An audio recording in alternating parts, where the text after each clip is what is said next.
हरिओम।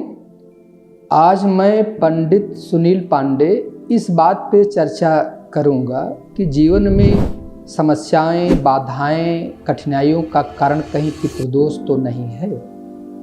तो इस प्रक्रिया में सबसे पहले हम ये समझते हैं पितृदोष कैसे बनता है।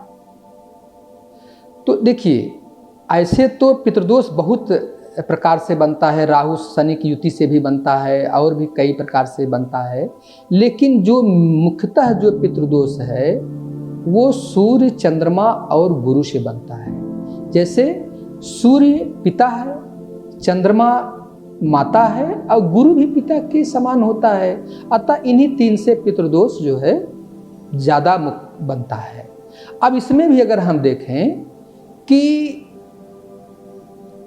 गुरु से बनने वाला पितृदोष उतना हानिकारक नहीं होता है कि जितना कि सूर्य और चंद्रमा से बनने वाला पितृदोष होता है।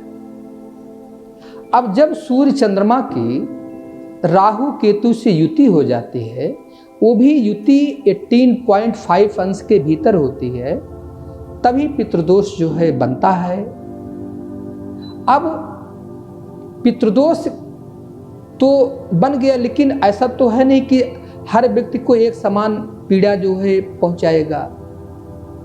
अब हम ये देखते हैं कि किसके लिए ज़्यादा हानिकारक है, किसके लिए कम हानिकारक है। अगर पितृदोष बना है और साथ में कुंडली में अशुभ जो है मतलब ग्रह जो हैं वो बलहीन है, अशुभ योग ज़्यादा हो, जैसे केंद्रुम योग हो, सकट योग हो और अशुभ योग हो, तो वो पितृदोष ज़्यादा हानिकारक हो जाता है। लेकिन यदि कुंडली बलवान हो, अर्थात जो है ग्रह बलवान हो, पितृदोष भी बना हुआ है और साथ में जो है पंच महापुरुष योग हो, बुधातीत योग हो, गजकेसरी योग हो या अन्य कई राजयोग हो, तो ऐसा पितृदोष बहुत ज़्यादा हानिकारक नहीं होता है।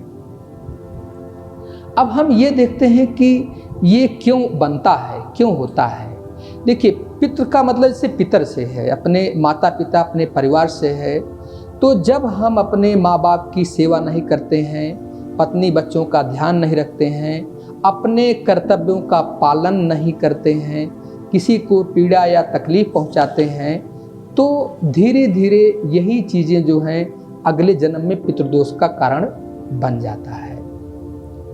अब पितृदोष के जातक को हमने देखा है कि ऐसा जातक बहुत ही बुद्धिमान होता है, बहुत ही समझदार होता है, बहुत ही महत्वाकांक्षी होता है, बहुत ही ईमानदार होता है। माने जितने गुण होते हैं सब कुछ गुण भरे होते हैं, लेकिन इसके बावजूद भी जातक को एम नहीं होता है। देखिए, तकलीफ होती कहाँ है? तकलीफ उस समय होती है कि जब हमारे अंदर प्रतिभा भी हो, क्षमता भी हो, ईमानदारी भी हो, मेहनती भी हो, लेकिन हमें एम नहीं मिल रहा है, तो तकलीफ होती है। अच्छा, अब एक बात यहाँ पे ये समझने लायक है कि यदि हम जो जैसा है यथास्थिति बनाए रखें, दिक्कत नहीं है। दिक्कत तब होती है जब हम आगे बढ़ना चाहते हैं। जैसे ही हम अपनी स्थिति परिस्थिति से आगे बढ़ना चाहते हैं, या जैसे इसी का बिजनेस हो तो बिजनेस को और बढ़ाना चाहता हो, तो वहाँ तकलीफ आ जाती है। वहाँ फिर ऐसा कुछ होगा, आपका पैसा ही फंस जाएगा या ऐसी कुछ दिक्कत होगी, या अंततः जो है जाते जाते डील आपकी कैंसिल हो जाएगी, या डील होगी भी तो वो उतना फ़ायदेमंद वाली डील नहीं होगी। मतलब कहीं न कहीं कुछ न कुछ इस तरह की समस्याएं, बाधाएं आ जाती हैं। मैंने ऐसा भी देखा है कि स्टूडेंट है जैसे, तो प्रतियोगी परीक्षाओं में जो है जहाँ पे सिलेक्शन होना है वही 1, 2, 4 नंबर से उसका रुक जाएगा। तो अगले साल वो कोशिश करेगा कि और ज़्यादा हम मेहनत करें और ज़्यादा हम परिश्रम करें, लेकिन फिर भी जो है वो जा कर के वहाँ पे रुक जाता है। तो ये पीड़ा होती है। तो ये नहीं, देखिए, पितृदोष वालों जातक का ये नहीं है कि आपका कुछ होगा, नहीं होगा, आपका जीवन अच्छा भी हो सकता है, आपका जीवन आगे भी, लेकिन एम की दिक्कत होती है। जो हमारा जो एम है, जो हम उद्देश्य है, उसमें बाधाएं ज़्यादा आती हैं। तो जबकि हम उसके सक्षम हैं, हम उसके योग्य हैं, फिर भी जो है ये दिक्कतें आती हैं, तो ये ज़्यादा पीड़ा देते हैं। तो देखिए इसी तरह से देखिए शास्त्रों के अनुसार जो है भोगने से जो है पाप नष्ट होता है। तो धीरे धीरे हमारी क्षमताओं को जो रोक दिया जाता है, इससे धीरे धीरे पाप नष्ट हो जाता है। ऐसा ज्योतिष शास्त्रों में है कि पितृदोष हो तो 42 साल तक इसका असर ज़्यादा रहता है, और 42 साल के बाद जो है धीरे धीरे बहुत अच्छी उन्नति होती है।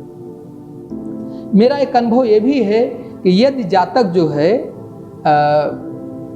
ईमानदार है, अच्छा है, सबका ध्यान रखता है, तो मैंने देखा है कि 42 साल के बाद उसके जीवन में अनएक्सपेक्टेड उन्नति होती है।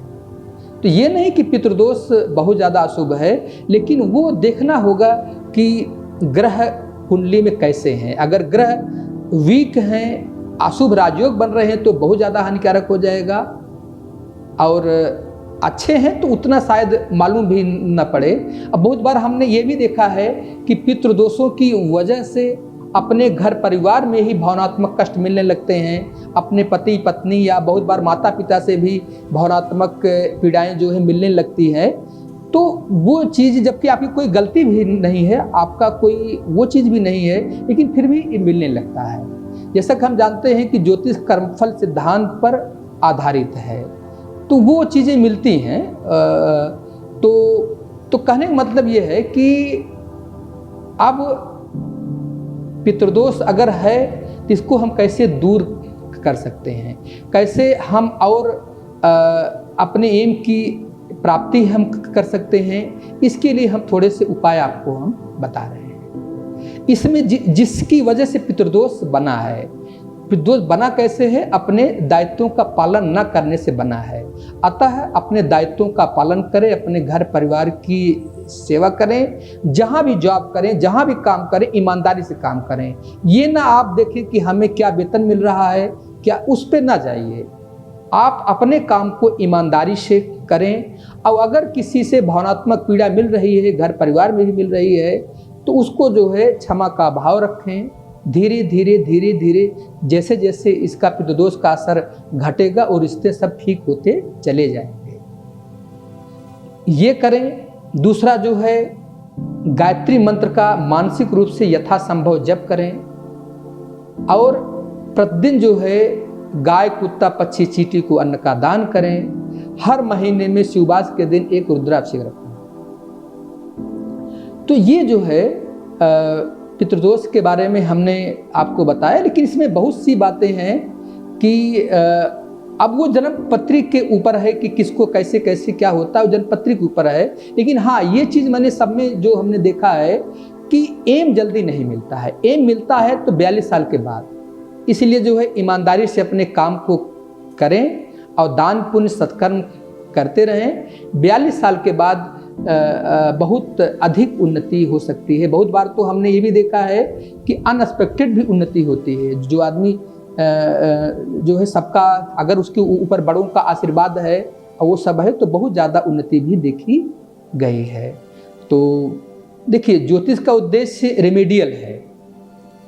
हम जैसे एक डॉक्टर जो है रोग को डायग्नोस करता है और उसका इलाज करता है, उसी प्रकार से ज्योतिषी भी जो है क्या कुंडली में समस्या है, इसको जो है देखता है और उसका उपाय बताता है। हालांकि ये चीज़ें हैं कि उपाय धीरे धीरे वर्क करते हैं। अनवरत जो है अगर हम करते रहते हैं तो धीरे धीरे परिस्थितियाँ बदल जाती हैं। तो ज़रूर इस उपाय को करें और सबका आशीर्वाद लें।